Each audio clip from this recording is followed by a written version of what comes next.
putusan terhadap Nenek Asyani 63 tahun terdakwa pencuri kayu perhutani di Pengadilan Negeri Situbondo, Jawa Timur diwarnai ketegangan. Mendengar putusan hakim, Nenek Asyani langsung berteriak mencaci maki majelis hakim karena tidak terima dianggap pencuri kayu jati.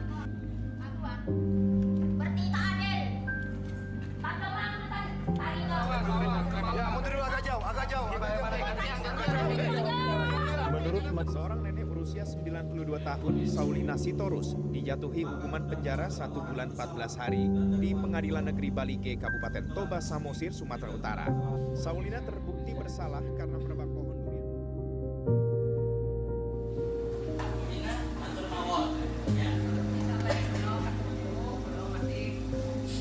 Dahulu ada koran juga memuat di meja hijau kan, ambil 3 biji kakao senilai 2.100.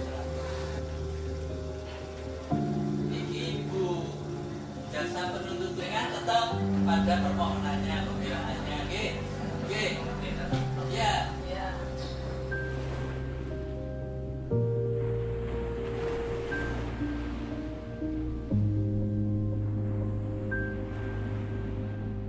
Kejaksaan adalah institusi satu-satunya yang bisa menentukan seseorang itu masuk ke ranah peradilan atau tidak. Dan itu tidak dipunyai oleh institusi lain.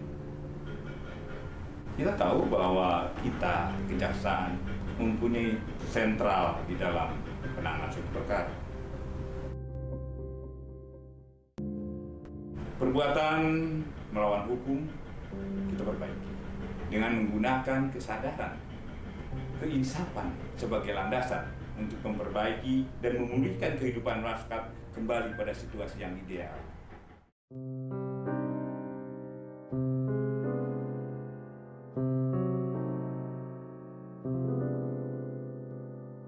Pasal yang dikenakan oleh penyidik pasal 363 ayat 1 ke 5 KUHP, yang mana pasal 363 tersebut mengandung unsur pemberatan, yaitu dilakukan dengan cara merusak.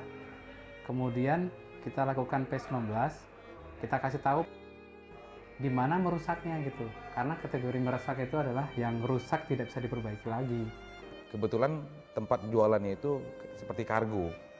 Dia niat mau mengambil alat press mesin press minuman itu, yang sebenarnya nilainya juga nggak lebih dari 7.500. Setelah itu dalam berkas perkara itu ditemukan ada surat perjanjian perdamaian. Kita lakukan penelitian, kami penasaran. Akhirnya kami undang penyidiknya untuk menanyakan. Akhirnya penyidik datang, kita berkoordinasi, menerangkan memang sudah ada niatan berdamai.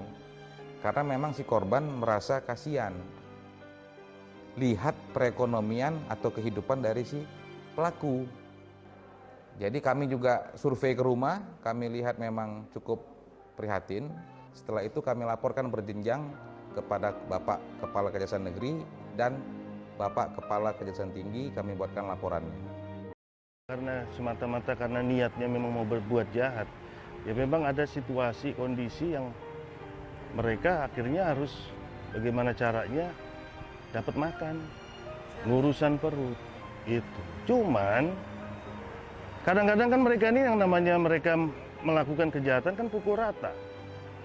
Korbannya juga kadang-kadang juga orang miskin. Coba, gimana nih kita nih sebagai penegak hukum menghadapi hal ini?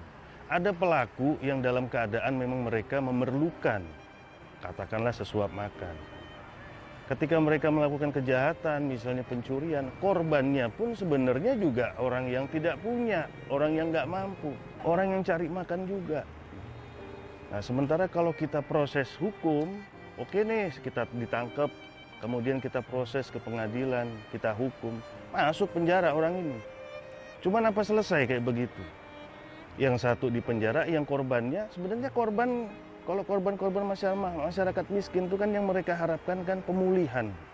Gua dirugiin nih, saya sudah pontang-panting cari duit, misalnya beli motor, kredit, atau bagaimana, udah kredit saya nunggak, segala macem, nyari pekerjaan susah, dicolong lagi. Nah, ketika mereka melaporkan ke polisi, sebenarnya yang mereka inginkan itu bukan orang itu di penjara, Kalau kita mau jujur, yang mereka inginkan itu barang saya balik dong, kan itu. Jadi ada pemulihan di situ.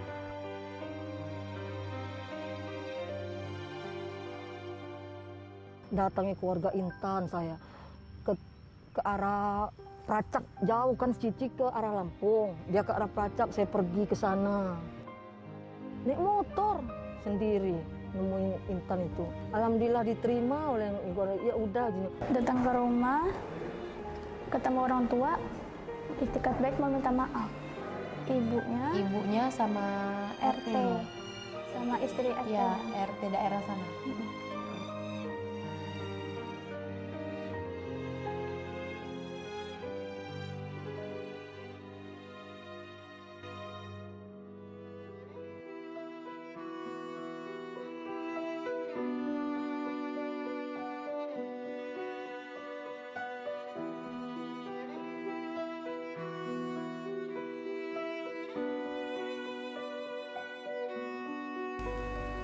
Jadi di masyarakat itu, ketika terjadi masalah, menimbulkan ketidakseimbangan.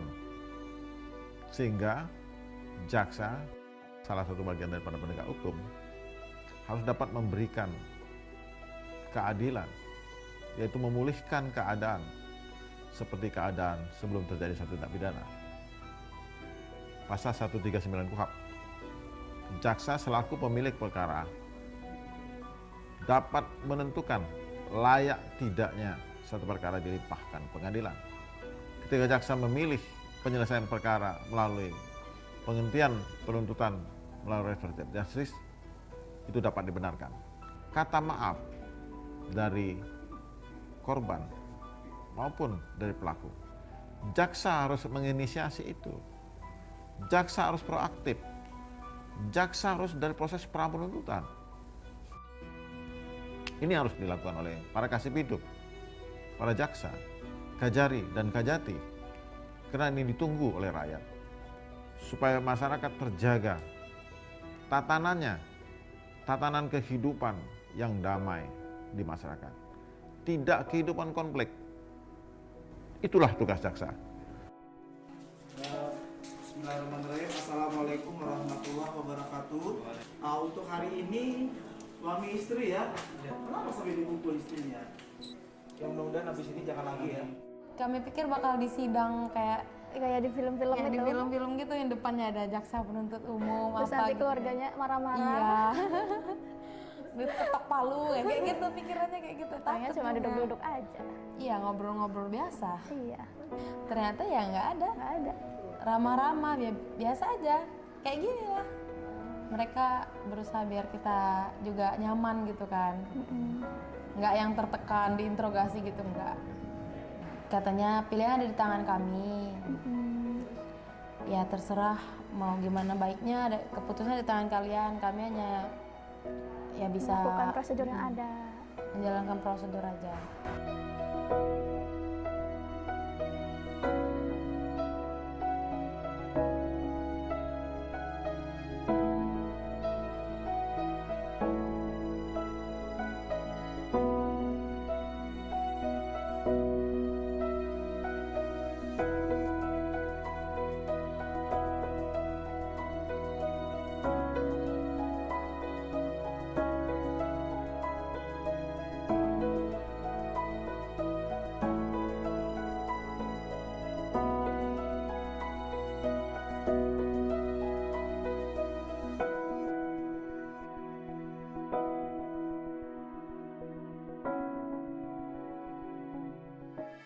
Penyelesaian suatu perkara tindak pidana melalui keadilan restoratif adalah penyelesaian perkara yang mendepankan serta menekankan pemulihan kembali pada keadaan semula, keseimbangan, perlindungan, dan kepentingan korban dan pelaku.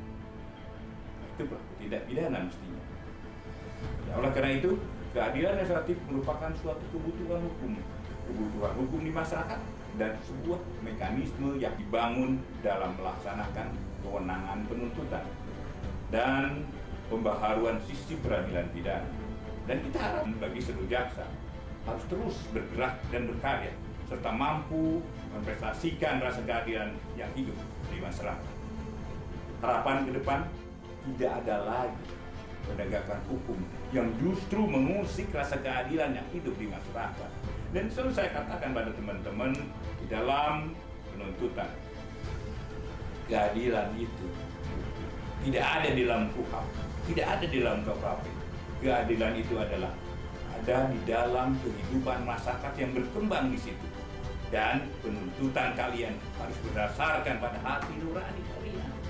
Saya tidak ingin ada lagi orang-orang yang mengambil karet, mengambil kayu sebatang, kalian tuntut dengan pidana. Camkan itu.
Action, ambil tahanan. Siap. Siap. Pak Reja. Iya, Pak. Jemputan sudah datang. Siap-siap.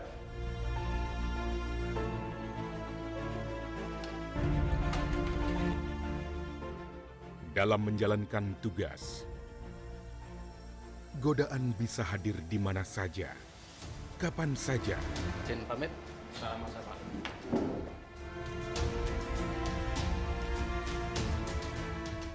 Seperti magnet.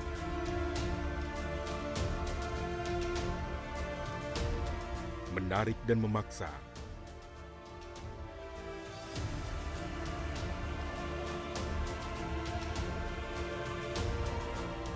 Untuk melakukan yang tak ingin sebenarnya dilakukan.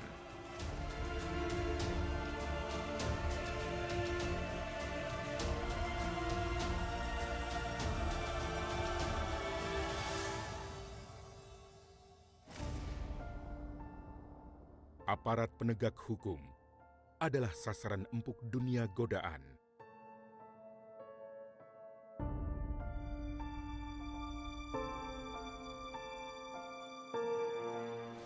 Ya, sebentar, Bu. Saya cek dulu makanannya, Bu. Setiap makanan yang dibawa pengunjung harus kita periksa dulu.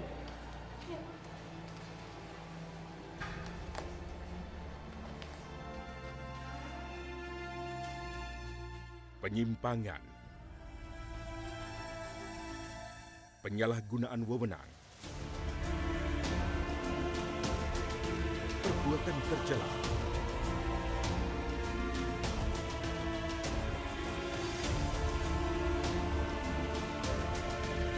yang dilakukan aparat penegak hukum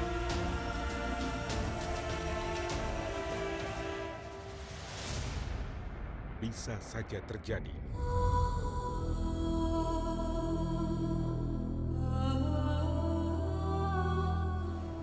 Siang, Bu. Siang. Bu, tadi ada keluarga terdakwa Reza mau ketemu Ibu. Kan nggak boleh ketemu sama jaksa. Dia minta diringankan tuntutannya, Bu.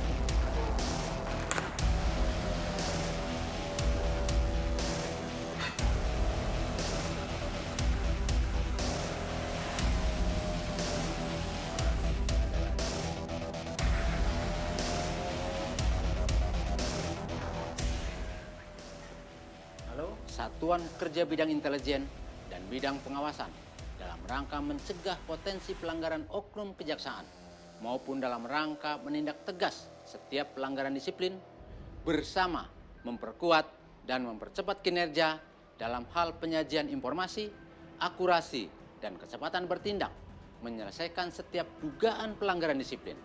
Senapas dengan arahan Presiden Republik Indonesia pada pembukaan Rapat Kerja Kejaksaan Republik Indonesia tahun 2020 bahwa kejaksaan adalah wajah penegakan hukum Indonesia.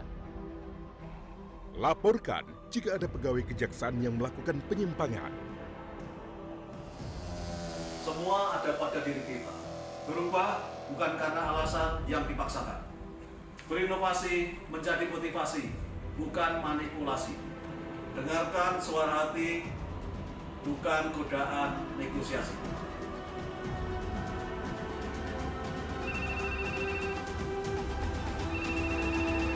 Halo, Satgas 53. Ada yang bisa kami bantu?